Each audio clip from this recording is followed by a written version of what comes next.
Om Shri Sai Ram. I offer my most humble pranams at Bhagwan's lotus feet.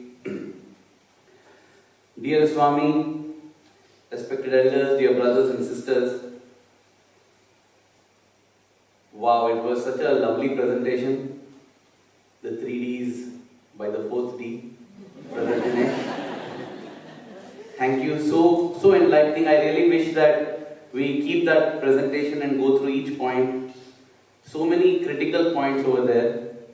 And one important thing, there are many important things, one I felt will be most relevant is what he said about taking a decision after coming to know of all the facts. So you will hear, depending on your circle of association and your social media, you will hear some points.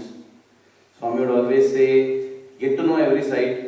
In fact, Swami knows everything. Yet whenever he would take up any project, anything, he would sit in his council and ask each one what they think.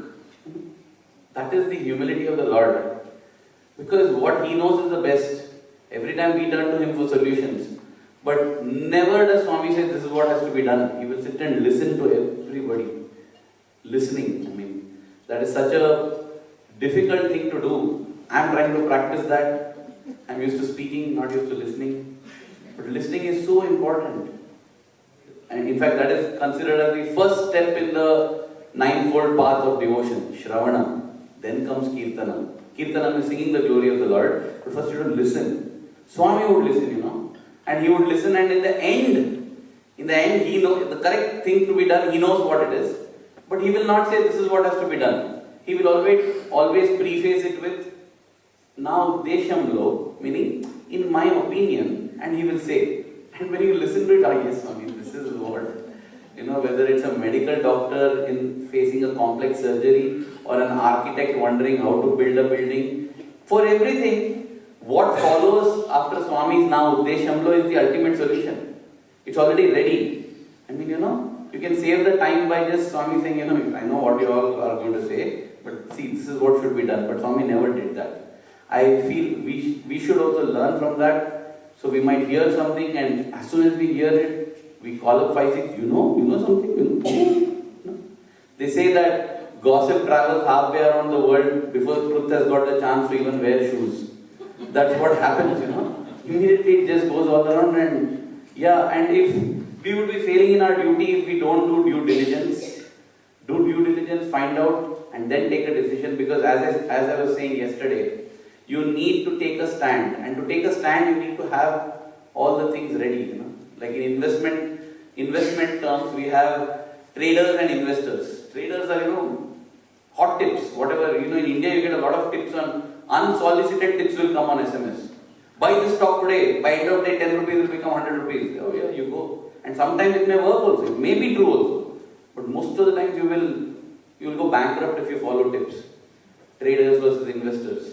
In fact, when Swami used to be there in Prashant Nilayam, and rumors would go that say, Swami is going to Padai Kana, Swami is going to Padai Kana. So in an interview, a devotee actually asked, Swami, we hear that you are leaving for Padai. When are you leaving, Swami? Swami said, ask the taxi drivers outside, they know the dates and I am leaving. I don't know nothing. In the sense that Swami himself would not have, but this is what happens. More and more time goes in rumor mongering and slandering, and it's not needed for our progress. So I am very grateful, Brother Dinesh, for your talk. Very, very apt, very necessary. You had to hurry through, but still it was very, very powerful. Coming to the theme that I have been given, of course it's the theme of the conference as well, theme of the retreat, the Spirit is calling. So what is the Spirit that is calling? That is very, very important to know. And it's so amazing because this has been the search and research of mankind from the time mankind has come. Possibly the sole reason, as Brother Dinesh said, if humanity were to disappear, the earth will thrive. But the earth was not created just to thrive. The earth is a culture, a medium, which has to propagate something. And that something is achievable only by humans. That is why Swami would say, Jantu Nam Narajanma Durlabham. Meaning, among all the creatures, human birth is most valuable. How? It's destroying the earth. despite that, Swami feels it's worthwhile to keep the earth so that humans progress. And only humans are capable of that, nobody else. And that is the reason human beings become the crown of all creation. And it all begins by trying to understand what is the spirit. Thousands of years back, there was one little boy, Bhrigu, who goes to his father, Varuni, and he asks, what is Brahman? Who am I? He asks, who am I? He asks his father the question, who am I, Dad? And father tells him, you are Brahman. You are the Brahman. It's like, in context of today's theme, we ask, who am I? And you're told you are Brahman. You are the spirit, the ultimate. Great. And we are mostly satisfied with that answer. Theoretically, we know the answer. But Bhrigu wasn't satisfied. And his quest, because he asks, okay, I am Brahman, the supreme, the divine. But what is Brahman? He asks, what is that Brahman? And that's the question we are asking today. What is spirit? Yeah, I am the spirit, but what is spirit? It's captured in the Taittiriya Upanishad, the Krishna Yajurveda. It's called the Bhruguvali. Bhrugurvai varuni varunam pitaram upasasara adi bhagavo brahmeti tasmat etat provacha. It starts like that. The Bhrigu goes to Aruni and says, Dad, you say I am Brahman. But what is Brahman? And what is Dad's response? He says, good question. In spirituality, there may be wrong answers. There is never a wrong question. It's all about asking the right question. And the father says, that's a good question. Go ponder about it. Ponder on it. So, Bhrigu leaves to do his meditation, to do his pondering. Of course, in the Bhriguvali it says that he goes for meditation, but basically it's about life experiences. He goes to gain his life experience, he goes to meditate, his practice, his sadhana. He wants to understand. The only clue he has is Brahman is supreme, Brahma is God, Brahman is God. That is the term used to denote the supreme, and I am Brahman. So if I discover who I am, I discover who is Brahman, who is God, everything. And with that he goes. And it's a beautiful progression, He comes back saying, Annam Brahme Divya Janat Annadyeva Khalvimani Bhutani Jayante Annena Jatani Jivanti Annam Prayantya Visam Vishanti. He comes and says, Dad, I know who I am. I am this body. This body that's made of annam. Annam is food. That is the gross material that makes the body, right? So he comes and says, I know who I am. I am this. Theoretically, we all know, hey, Bhrigu, you got it wrong. But that's what all of us instinctively and intuitively believe it as well. Somebody comes and does this, I say, yeah, what do you want? No, nothing. But you called me. I believe this is me, that's what, right? Somebody pats me, somebody says, Aravind, yeah. Swami would say, who gave you the name Aravind? Your parents gave after you were born. But if somebody calls out, I say, yeah. Why are you saying yeah? Because you called me. I firmly believe Aravind is me, this body is me, that's all. That is me.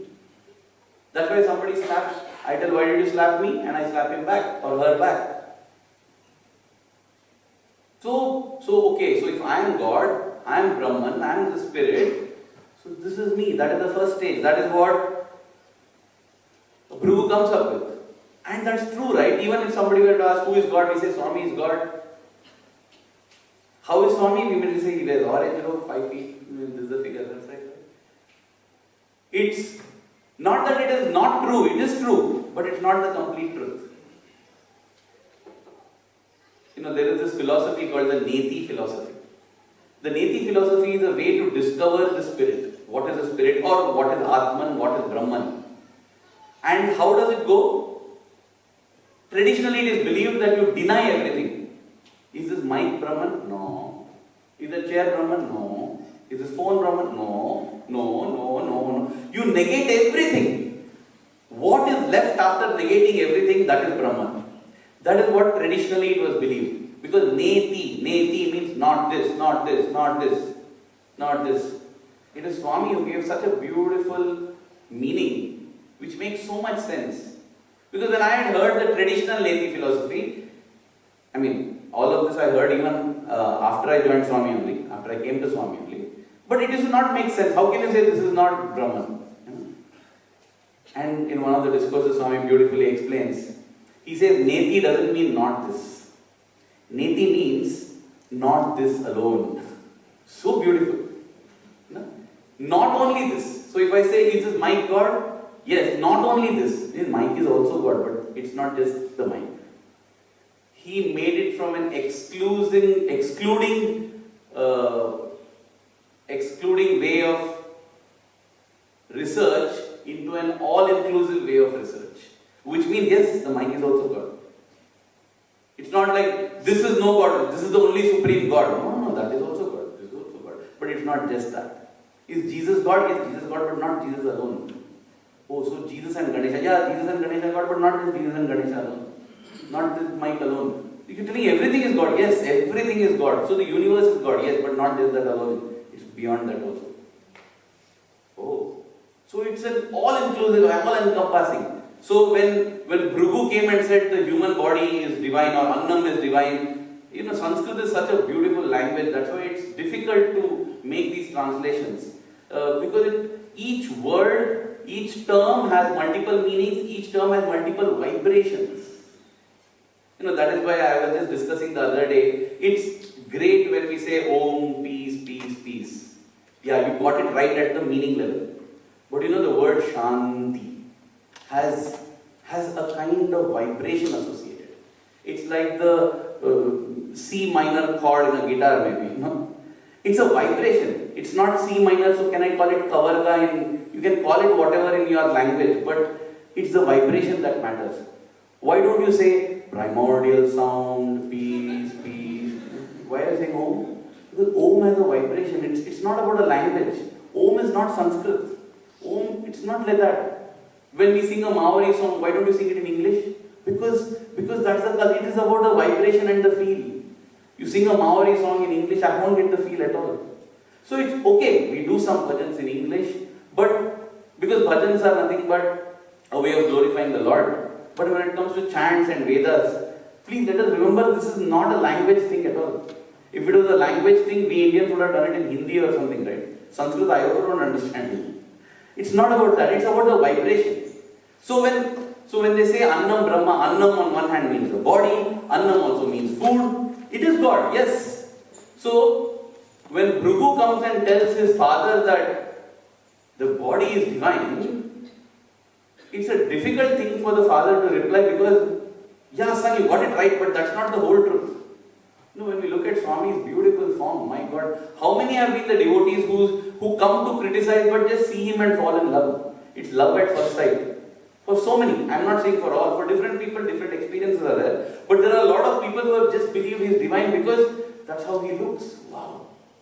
And I used to wonder academically and theoretically, what is that about? Because if you look at Swami's form, and try to define it in terms of, let's say, if you do the exercise on your own, take a piece of paper and write down what a pretty woman looks like, a pretty girl looks like. And on the next side, write down what a handsome man looks like. And then check with Swami. He will not match many of those features at all. It will not match. Neither he is having the traits of a pretty woman or a handsome man. He's short, he's having a little big nose, a big head, and hair like that. Nothing. And yet, it's, wow, what a form. That's divine, that's divine. That's why, it's not like he had to come in the most, he didn't come with a well-chiseled body and all that. But no, so beautiful. So beautiful. He's so feminine, he's so masculine. Because he's both Shiva Shakti. But yes, that form, it's superb. How can you say that's not divine? It is divine. It is definitely divine.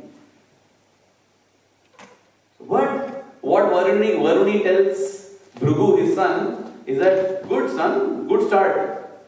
But you are not there near the complete truth. Go, you need to do further meditation. You need to go further, find out. Further find out. Because though it is true that the body is divine, Swami's body is divine, it's amazing. If we stick to the body, and if we feel that it is that body that is divine, it makes us run behind other bodies once that body is gone. Swami is gone, what do we do now? Run behind others, that's it. It's like that. Just like my car is gone, I buy a new car. Food is over, I get new food. Like that. Yeah, one guru is gone, another guru I get. We had been to the Himalayas in 2013, and there was one Kedar Baba, they said, very wise person. Behind the Kedarnath temple, he would stay, Kedar Baba. And a few of us, me and my wife included, felt very awkward to go there. Now, why do I don't want to go to Kedar Baba. I don't want. In fact, during the whole pilgrimage, I used to feel like I'm a little bit of the right-wing extremist when it comes to Swami. So when we were sitting in the bus and we are going to Kedarnath, right? Everybody is doing Om Namah Shivaya. Why should I tell Om Namah Shivaya? This is cheating. Why? I'll do Om Saram only. And all these fellows are traitors, get the slightest chance they jump. I was absolutely wrong in my judgment, because we came to a hilly slope where the road was very, very narrow, and one bus is coming from the other way, our bus is going this way. They're slowly trying to navigate, and suddenly at one point the buses collided. This bus slipped slightly off, and this bus came this side, and there's a jutting rock. It hit, and the glass of one of the glass windows just crashed. So it was like Om Namah Shivaya, Om Namah Shivaya, Om Namah Shivaya. Crash! Sai Ram, Sai Ram, Sai Ram! Oh, good. Loyal guy, huh? Okay. Because Om Namah Shivaya is cosmetic. When it comes to life and death, it's Sai Ram. So I felt, okay, good. So I was wrong in my judgment, thinking I'm loyal to Swami, these are all traitors, because everybody was loyal. It's just that they felt, okay, Shiva, for variety they were trying out. So that loyalty. So this kind of apparent disloyalty comes because we are not able to see beyond the forms, That's why I hate some forms, I love some forms. It leads to all the problems and conflicts in the world today. Jesus is the ultimate, Allah is supreme, Rama is, it's not even like across religions. Rama versus Krishna is a Vaishnavite and a Shaivite. Swami had gone once in a Vaishnavite area, Shaivite area. Meaning, Shaivite, Vaishnavite will place the Namam. Namam means the head thing like this. And Shaivite will place it like this, 90 degree opposite, bang opposite, Because that also they don't put in the same way.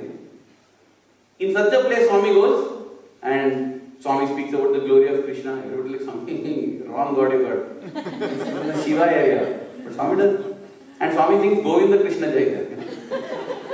And all of them are so lost in the divine love. They all are following. And Kasturi writes that these people who don't even put their namam in that direction, they don't put it like this. They are clapping hands and singing Govinda Krishna Jai. That is the Lord. That's why Shirdi Baba would say Allah Malik to the Hindus and Ram Ram to the Muslims. To show that, just to show that. Not that he wants. Once you accept it, you go back. Yeah, now that you have accepted, go back worshipping Shiva. Go back worshipping your Jesus or go back worshipping your Allah. But just know, all are same. You just like to call it that way, that's all. So, if we attach too much of thing to the body alone, we won't be able to discover God and we'll get lost in these conflicts once that form or name gets disrupted. It's important, it's very, very true that we should hold on to the name and form, but respect others holding on to the name and form as well. So when he comes back, can I get a beeper 5 or 10 minutes when I have to conclude so that I'll know and accordingly I'll conclude? Yeah? Okay. So Bhrigu comes back and he tells his father, I have understood who Brahman is. This body is divine. Varuni says, very good Bhrigu, good progress, but you are not complete. Go further and do. So I'm not the body. Yeah. You are the body, yes. But that's not the complete truth. You are the body also. Neti he does, Neti. Your Brahman is the body also, but now Bhrigu goes, does further research. Then he comes back and says, Dad, got it. Tell me. He says, Pranam Brahme Divya Janat Pranadyeva Kalvimani Bhutani Jayante Pranena Jatani Jivanti Pranam Prayantya Visam Vishanti. He comes and tells her, he says, life force. That life force is God. That life force is Brahman. I am the life force. I remember my elder daughter Bhakti. She was 3-year-old and I believe Mark Twain's statement when he says, I was born wise, education ruined me. So I believe that every child is born pure, pristine with the knowledge of God within, and then they are made to forget. They're taught, we teach, When I see the when I used to see my daughter, she's looking and admiring. I'm standing there, but she's admiring her own hand. I'm like, that's your own. And I used to get reminded of Swami because you see, that's what will happen. An amazing drama will be going on and Swami will do this. That's your own hand, man. You have it with you always. What is there to admire in that? But that's what it is. For me, it's my own hand. But for him, it's as fascinating as when I saw a kangaroo in Australia. It's like, oh yeah, let me see that kangaroo. It's a new thing. The child doesn't feel that I am this. We teach the child that your hand, what are you doing, your hand, you. That's the reason why, possibly babies, they just go to the toilet, they don't have body consciousness at all. We build in the whole body consciousness and teach it, and then tell, now, give up body consciousness. That's why some of these evolved souls that come, they just pass away as babies. Because I don't want to get into the cycle again. I know I've got a little bit karma to work out, and I'll come, and that's why they'll go. That's what Swami said with those who pass away as young babies, even before they can learn. Swami said they are very evolved souls. How evolved souls? They're so tiny, they're so small. Then Swami would give an example. He'll tell that somebody gives you a white cloth piece. You keep it in your cupboard, and you forget about it. Suddenly after 10 years, hey, I've got a brand new cloth piece, You go and give it to a tailor, he stitches a cloth, you wear it and you just do that and then it tears below. How could this tear? This is a brand new cloth. This is not a brand new cloth. It's a brand new dress. The cloth is 10 years old, you kept it in the cupboard. So Swami would say, the body is a brand new body. But that's not a new soul. That soul has had so many years of, so many lifetimes of karma. And that's why Bhrigu is so excited. Yeah, I discovered it. Yeah, body is not the ultimate, it's the life. So also, to Bhakti, whenever she would ask questions, I would try to give the honest answer as much as possible, because who knows, they may grasp it. So one day when, as a 3-year-old, she pointed to a dead butterfly and she asked, why is that butterfly not flying? I said, because it's dead. She asked, what is the meaning of it's dead? I said, it means it's gone. She said, no, it's not gone, it's there. I said, no, Bhakti, it's not like that. There is some energy. What's energy? That butterfly that you see there, that is like a dress. It's like a dress. Okay? So you're wearing a dress, right? That's not you. Without you, the dress can't move. Oh, So that dress has been discarded, has been left. And what is there? What was that? That's called life. And that life has gone. Where has the life gone? Life goes to Swami. Oh, okay, she understood. 2 nights later, as we are in bed, she tells me, this is why I say, we treat the babies, treat the children with, they are amazing in terms of spiritual progress if it's fostered and fondled. If you nourish it. So she said, but Dad, you're telling Bhakti, which means I am not Bhakti, right? Bhakti is the life inside me. I said, yeah, Bhakti. Bhakti is the life inside you. That's true. I felt thrilled that what Bhrigu did, you're doing it to a certain extent. I am not Varuni to guide you, but amazing, great job. But of course, I'm still in fix over the next question she asked. I still don't know how to answer her because she got it clear in her head that when somebody dies, like when my father passed on also, she was clear. She said, Dad, why are you crying, right? Only his body is gone. He's gone to Swami, right? You always used to say be with Swami, then why are you sad? Correct.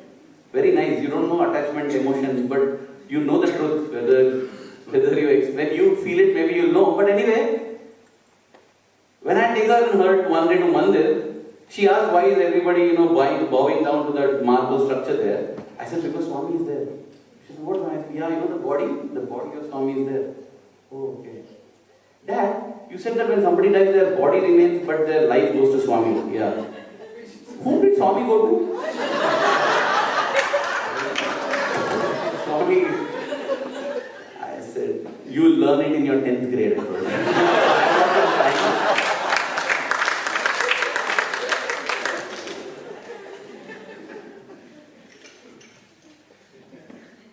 Basically, I bought myself some time to say, but that's what it is. We forget that Swami or divinity definitely has a body, has a form, has a name which is mesmerizing, which is beautiful, which we can adore and worship, but beyond that. After Swami's Mahasamadhi, I had no interest to go to the mandir at all, because I just felt that I'll not see that lovable form in orange, and there would be that marble structure. We have. I feel Swami must be feeling the irony of the whole thing. He wanted us to get detached and go inward and find Him, and for that He did the greatest sacrifice. 10 years, possibly in the technical terms, 10 years before the scheduled departure, He just departed, saying, "Yeah, no, come on." But what did we do? We replaced His beautiful form with one cuboidal marble structure, and we get attached to that. Swami is like, I just want you to connect with Him, and if something happens there, I'm sure we'll do something else and attach to that. We are not able to go to India, we'll build it in one center and attach to that. It's good. It's not that that is not divine, it is divine, but you have to go deeper. You have to go deeper. I used to cry, I did not want to go at all, but then I thought, hey, someday I'll have to go anyway. One day morning I just thought, today let me just go and sit for bhajan. And I went there, I just sat down, that's it, I began to cry, I cried, and I still remember it started, Sai hamara, hum Sai ke, aisa prem hamara. It started, and that's it, I started breaking down. Sai Ram hamara. I'm thinking, Swami, where's that form? Even now, it's so addictive, the beauty of that form. Swami, where are you, Swami? Where? And I was crying and crying. And I thought, yeah, this is the reason I don't want to come here. Simply cry. I walked out after the session, and as I'm walking, back then, Pooja, my wife, was my fiancée back then. We had just got engaged. She was still working in Bombay, and she would work the European shift, so therefore she would sleep late at night, get up late in the morning. So she had just woken up. She called me, and I said, hey, this is very early. How come you woke up so soon? She said, no, because I got Swami's dream. I said, okay. What was the dream? Strange. Swami told her to come along with him, and he was going for darshan in Kulwant Hall. Okay? And when we walked there, about 20 boys were seated doing bhajans. I was like, whoa. And then he pointed out to you. You were sitting there, and instead of singing bhajans, you were crying. I don't know. You were crying in the bhajans. And Swami said, that fool. See, he's crying thinking Swami is gone. Where is Swami gone? Swami is always here only. I said, Pooja, you got this dream now? He said, yeah. You sure? Yeah, I'm sure. 100%? Hey, why will I be lying? Because I went to Mandir today. Oh, you went today? Yeah, I went. There were just 20 of us. And I was sitting there and crying. Like, you went today morning? Yeah. You sure? Yeah, I'm sure. And that's when you realize that there is something beyond the body. It's that life force, And that was Bhrigu's discovery. He comes and tells, Pranam Brahme Divya Janat. Prane na jata niji pranam prayantya visamvishanti tad vignaya punareva varnam pitaram upasasara. Again, Father says, great job, Bhrigu. But not complete answer. Go find out more. Life indeed is God, but God is life also, and much more than that. Life is God. That is why, that is why when Brother Dinesh and his team of doctors, everyone, 100 of them go to Fiji and do seva, they are serving God. Because Manava Seva is Madhava Seva. Grama Seva is Rama Seva. Jana Seva is Janardana Seva. These are all Swami's words. Janardana is another name of Lord Vishnu. And Jana means people. Swami would say Jana Seva is Janardana Seva. Nara means man. Narayana means God. Lord Narayana. Swami would say Nara Seva is Narayana Seva. Grama means village. Swami would say Grama Seva is Rama Seva. Rama is God Rama. Manava is man. Manava is Madhava. Madhava is Krishna. Swami would say Manava Seva is Madhava Seva. Service to man is service to God. That is the unpoetic translation in English, But that's where it comes, because you can't get those kind of matching things in English. But yeah, service to man is service to God. Because life is God. That's why when you care for a dog or a donkey or a whale or a fish, you are serving God. Yes, absolutely. But Jantu Nam Nara Janma Durlabham. You can take care of a zebra, a dog, a giraffe, an elephant. But among all creatures, the greatest among all is human beings. Why? Simply because they have the ability to know this. Only human beings can ask this question, who am I? Nobody, no dog, no cat ever wonders, who am I? And that is why among all, service to man is great. And that is why this 1 minute prayer that we did in the beginning is so beautiful, it's so wonderful. Because possibly I can't go to Turkey and help there. But a prayer I can definitely do. I can pull out 2 minutes. Let us not underestimate the power of prayer. Let us not underestimate the power of Samasta Loka Sukhino Bhavantu. It will. But then, that's not the whole truth. So again, Prabhu goes, something more subtle than life. Something more expansive than life. So he comes back after his discovery and he says to his father, Mano Brahme Divyajanat Manasahye Vakal Vimani Bhutani Jayante Manasa Jatani Jivanti Mana Prayantya Visam Vishanti. Because as Swami said, that cloth, it's an old cloth. It's something that goes across births. When we breathe the last, the life force leaves, and yet there is something that accounting and keeping track across births that forms our individual character, that permeates life, that permeates the human body. While driving and coming here, Brother Dinesh was, we always have satsang every time. Any time when we think of Swami at a satsang, he was sharing how a transplant was done, and when that heart was transplanted into someone, a vegetarian turned non-vegetarian, and he got the urge to drive a Ferrari car. Possibly he was scared of speed, but he wanted to drive a Ferrari car, and they found out that the heart donor had those traits. He's dead, life is gone, and yet those traits are carrying over in the heart. We thought that heart is just muscle, blood, right? When science teaches us that only. What is this? Did you ever think that somebody's heart could, that's why possibly in English they say put your heart in it. They don't mean pluck out your cardiac muscle and throw it there. Put your heart in it means that's what it is. That's why I think that term has also come. Because there's something subtler than life also, which goes across lifetimes. Different people believe in different things. There are some who believe in past life regression and they believe that they go back and see their past life what they were. How? With life ending, everything ends, but there is something, right? There is some life after death. It is fascinating, the life before death, life after death. But yes, though that is there, we need to definitely focus on life currently, because that is the seed which determines the tree of the future. I remember in one satsang, one devotee got up and asked Anil Kumar sir, Professor Anil Kumar, sir, what do you think about life after death? Do you believe in life after death? He said, I believe first in life before death. Let us focus on that and then we can think about that. I said, yeah, that's a nice answer. What can I do about life after death? Nothing I can do now. Let me focus on the life that I have before my death, and then the rest will take care. So there is, and that is why. And that is the manas. Swami would say the mind. The mind carries on across births. How is that the mind carries on across births?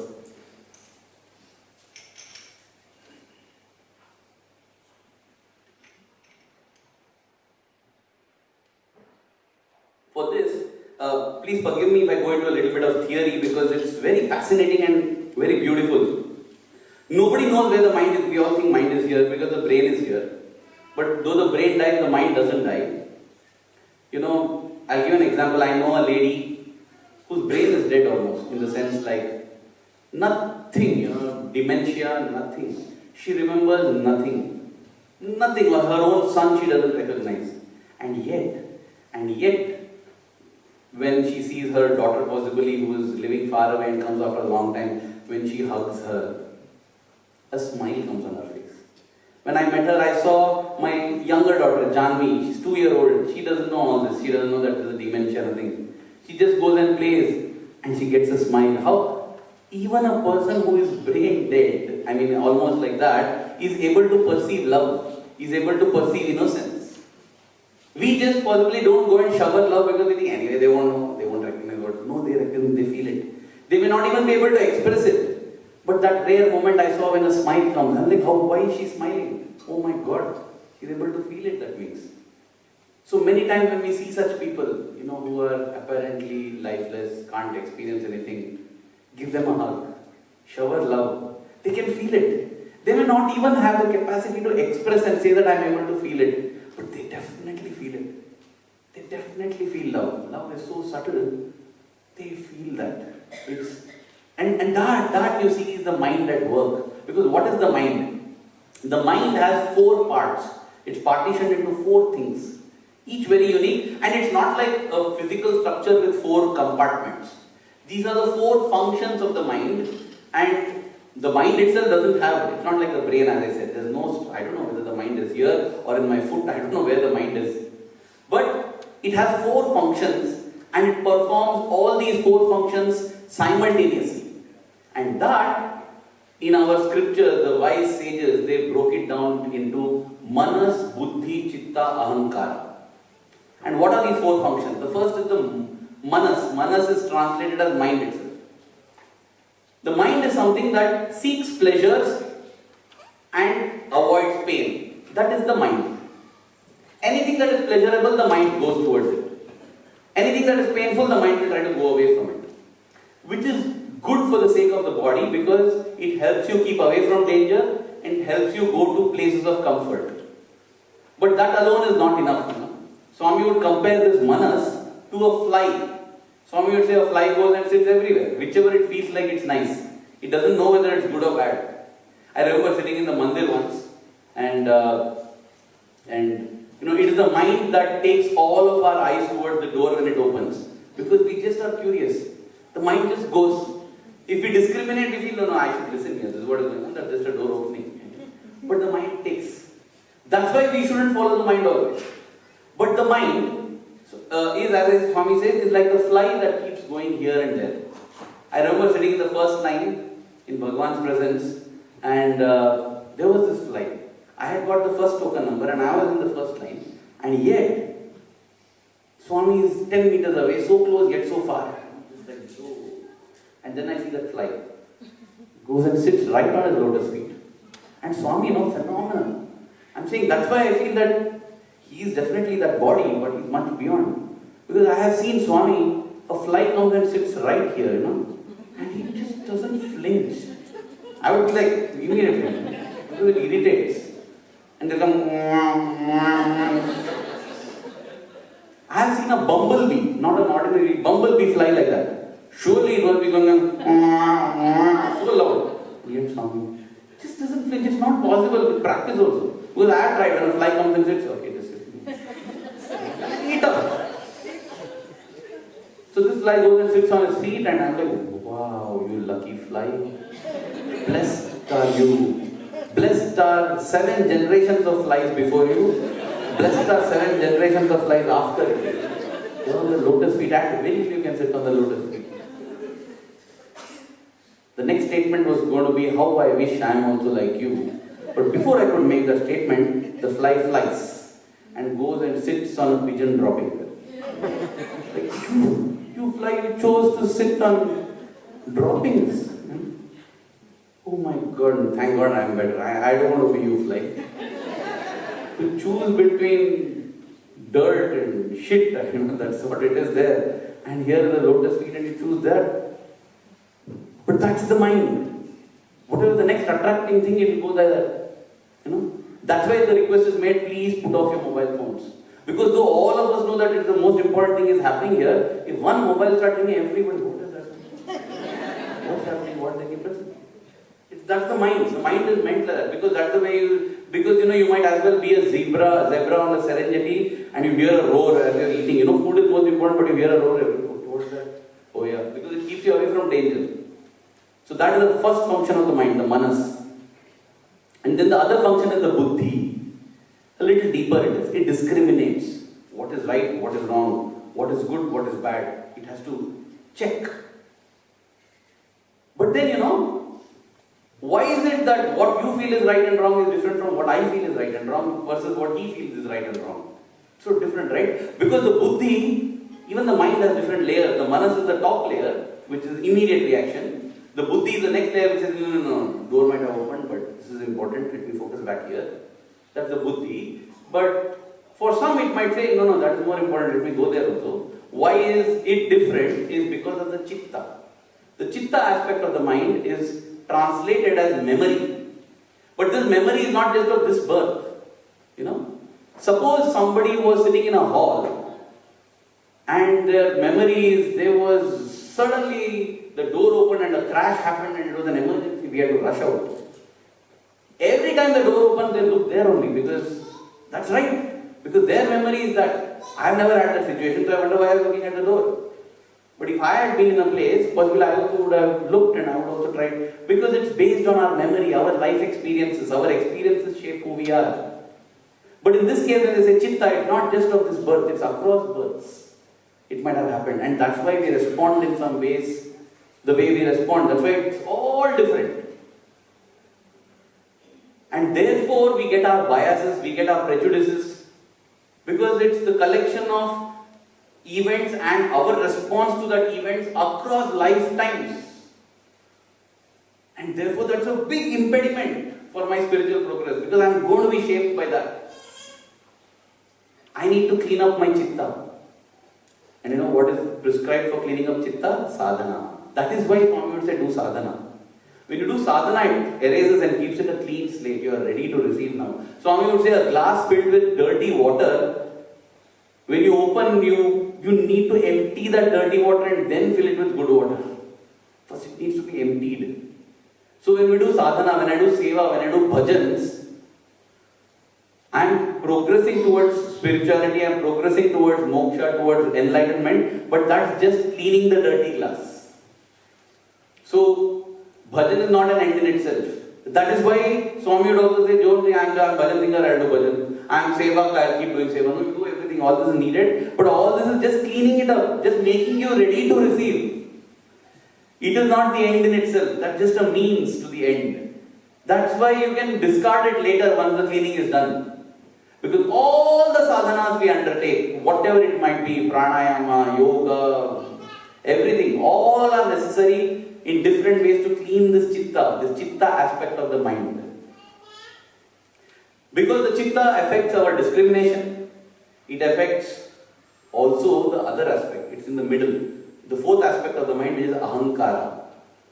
Ahankara, it has many connotations, but if you see in Sanskrit, aham means I and akara means form. Basically, ahankara means what I identify myself with. What am I? And most of us feel I am the body. That's why anything happens to the body, I suffer. Sometimes we go a little beyond and we think I am the mind, maybe. That's why something happens at a mental level, we suffer. So this identification, this identity that we have, who am I?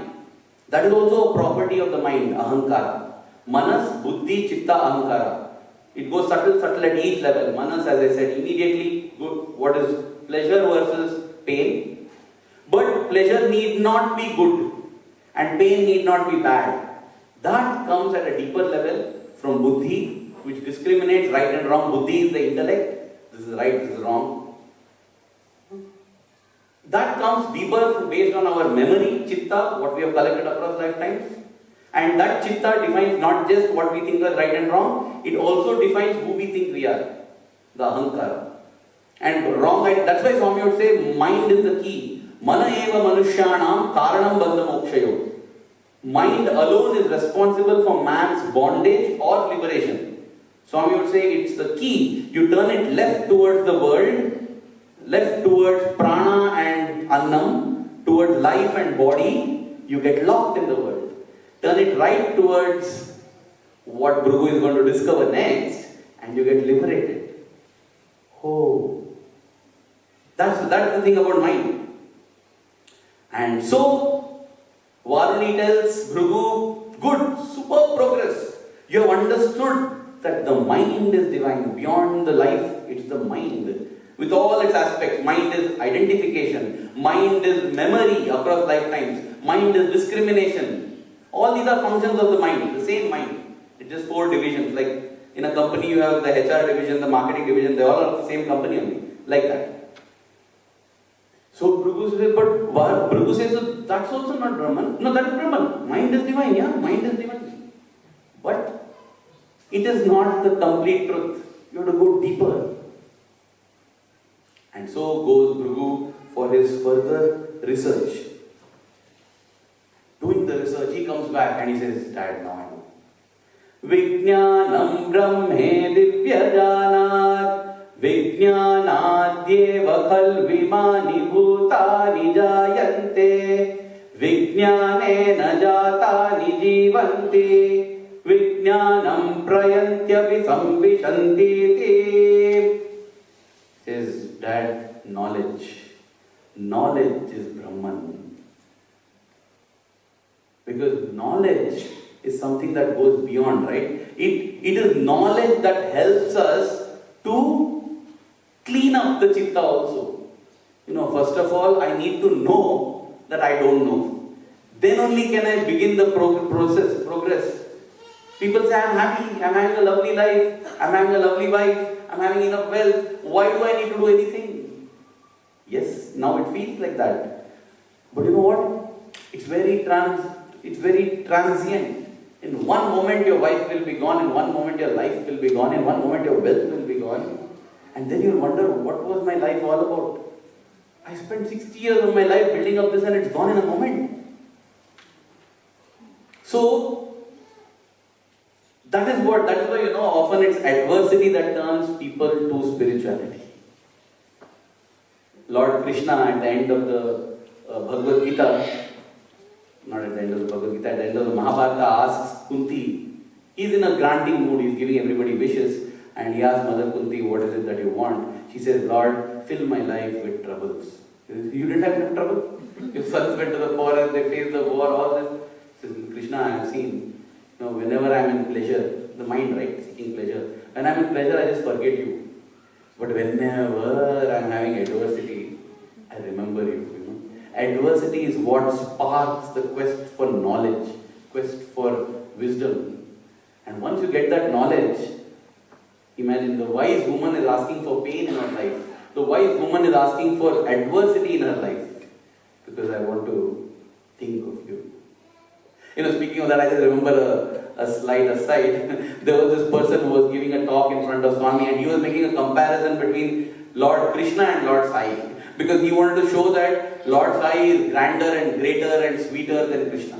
Because for us it's all about comparisons, right? Joy comes in comparison only.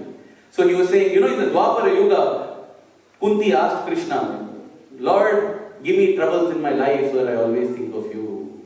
But in Kali Yuga, Bhagwan Sat Sai Baba is so compassionate. I didn't even ask him and he filled my life with trouble. He said it that way and it sounded so funny. But yes, in a way there is a deep truth there. Because we ourselves, we are not wise enough like Kunti. It is because we are so swayed by the first 4. We are first swayed by the first 3. We are swayed by the body. We are swayed by our life. Life and death, we feel that's the greatest. We feel the greatest thing is saving life. That's only the second greatest thing, according to Swami. Not the second, that is just second step in the ladder. Because it's about mind, the purity of the mind. Life and death doesn't matter as long as it gives you purity of mind. That is Swami's level. And then all this comes because of knowledge. But he comes and says, this is what it is. And Aruni says, I'm so proud of you, son. I'm so proud. But you need to go. Go deeper. And then Bhrigu goes and looks like he doesn't come back at all. Because Aruni, where is he? Did he find Brahman or not?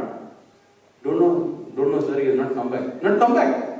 So Aruni now goes to Bhrigu. Hey, what happened? Once you discover it doesn't matter. You don't care. That's it. He says, Dad, Anandam Brahme Divyajanat Anandadyeva khalvimani bhutani jayante Anandena jatani jivanti Anandam prayantyapi samvishanti. He says, Dad, bliss is Brahman. I'm in bliss now. I don't need anything at all. He says, you got it right. You got it right. All. And after that, the Bhrugavali goes on to explain that though the ultimate is bliss, yes, every stage it is Brahman, and therefore the importance of food, the importance of body, the importance of the mind, the importance of life. The rest of the Bhrugavali is about how everything is divine, so you have to. But you have to remember that ultimately it is bliss. And that is why, dear brothers and sisters, whatever we do in life, ask yourself 5 times why. Why do you do it? Why do we eat food? You know, Ananda means Annam Brahma. We are not at breakfast, we won't have sat here so peacefully. But why do we eat food? We say, I eat food because I like food. No. Even if you don't like, if you are very hungry, you will eat. Because I am hungry, I eat food. But why do you eat if you are hungry? Don't eat. No. Then my stomach will growl, it will make sounds. You know, mice will run, then giraffes will run, then hippopotamus will run in my stomach. Oh, let them run, don't eat. No. Then I'll get pain, you know, I'll be sad. You're eating food because you want to be happy. You're coming for the retreat because you think it will make you happy. You want to build a career because you think it will make you happy. You think because it will earn you money and money will give you happiness. Everything we do it because we think it will make us happy. And that's why Swami would say, don't ask for all these things. No, ask directly for happiness. You want happiness. Why are you asking for a derivative? You are thinking you will get a child, then you will be happy. That's why you are asking for a child. Do you know? I know. I know that with the current karmic load that you have, if you get a child, you are going to get miserable. A child is not suitable for you, so I don't want to give you a child. Why are you asking for a child? Because you know it makes me feel fulfilled. Why do you want to feel fulfilled? Because that's what makes me happy. You want happiness, right? Ask for happiness. I'll give you happiness directly. Don't ask indirectly. Don't ask indirect things. Ever since I have discovered it intellectually, I can swear, and Swami knows, I've stopped asking him for things. Because I don't know what's good for me. I'm not even at a Vijnanamaya level. Once you reach wisdom, Vijnanamaya Kosha, these are considered as the 5 life sheets. Annam, Pranam, Mano, Vijnanam and Ananda. Once you reach Vijnanamaya Kosha, you will ask for nothing else other than bliss. But I have not even reached there, so therefore don't need to ask only. And bliss is different from happiness. Possibly I'll conclude with this last thing. It's really different. Again, one of my favorite teachers. All my teachers who are my favorites are those who have taught me more than the lessons. They have taught me for life. So Ravi Kumar sir, when he was doing his research, he used to do this in Anandpur in Krishnadevaraya University, come for darshan in the weekend to Brihaspati. One day Swami had got him for an interview along with him, others also. And Swami asked me, why do you come here every weekend? He said, Swami, to have your darshan. So why do you want to have darshan? Swami, because it gives bliss. And it gives bliss or happiness. He said, Swami, bliss. What is the difference? And Ravi Kumar sir says that when Swami asked the question, he himself gives the answer, and it was such a beautiful answer. He says, Swami inspired it. He said, Swami, when I am very hungry, if somebody gives me a jamun is an Indian sweet, I'll feel very happy and I'll eat it. That's happiness. Because Swami, 5 years later, suppose, when I'm feeling very hungry, if somebody says, hey, that gulab jamun, you remember that jamun you ate that day? And just tells that and doesn't give me a jamun, it doesn't help me. My hunger doesn't go. In fact, the memory of that jamun makes my current situation even more miserable. You know, I was just hungry, now I am hungry with the memory of a tasty jamun. But Swami, today I am having your darshan. I am feeling that joy. 5 years later, Swami, if I am somewhere far away place in the earth and I am not able to have your darshan, if I think back to this day when I am having your darshan, Swami, I'll feel the same joy even then. This is permanent, Swami. That's why this is bliss, not happiness. And Swami was so happy with that answer. And that's the reason we are quoting that also. So that is that bliss. In fact, Swami, to one more research scholar, and I swear I'll conclude with this statement, Swami gave him a definition of what is Ananda, what is bliss. Swami told him, causeless happiness is bliss. Causeless happiness. If you're feeling happy, ask why you're feeling happy. I'm feeling happy because it's an excellent talk. That's not bliss. It'll be gone, that happiness will be gone. I'm feeling happy because the upma was superb tasty. Then that's not bliss, it will go away. Why are you happy? I'm happy. Why? I don't know. That is bliss. That doesn't depend on the circumstances we are in, whether a storm is coming or not, whether it's flood or not. It will not. It will keep you in a state of, elevated state of joy, radiating that joy. That joy touches everyone who comes in contact with you, and whatever you may go through, your body may go through, you are not, because you already have identified yourself with that bliss. Not with the body, not with your mind, not with... That's why Swami would say, it is my kerchief is separate from me. I am not the kerchief. When you say it's my body, it's my mind, which means you're not the body, you're not the mind. You know it at some level. It's just that you don't identify with it. And we have had that experience, rare occasions when for momentary, it's not like somebody is always identifying with body, somebody is always... Each of us have had that experience of identifying with bliss. It lasts only momentarily. All the sadhana, everything that we do is so that we remain in that state always. And to remain in that state, to identify ourselves as that ananda or bliss, that is the spirit that is calling us. It is ananda that keeps beckoning to us. It is bliss that keeps beckoning. Come, come, evolve. Let go of body, let go of mind, let go of life, let go of your knowledge and wisdom. Come, come, come. That is the spirit that is calling. And may we begin our march and let us start responding to that call, because that is what we also always want. We want to be in that state of bliss. Dear Swami, thank you, Swami. It is because of you that we even know that something called a spiritual quest exists that makes all the difference in our lives. Eternally grateful to you, and I am grateful to you and the organization and all the wonderful people who have given me this opportunity to think of you, feel you, and love you. Thank you. Jai Sai Ram.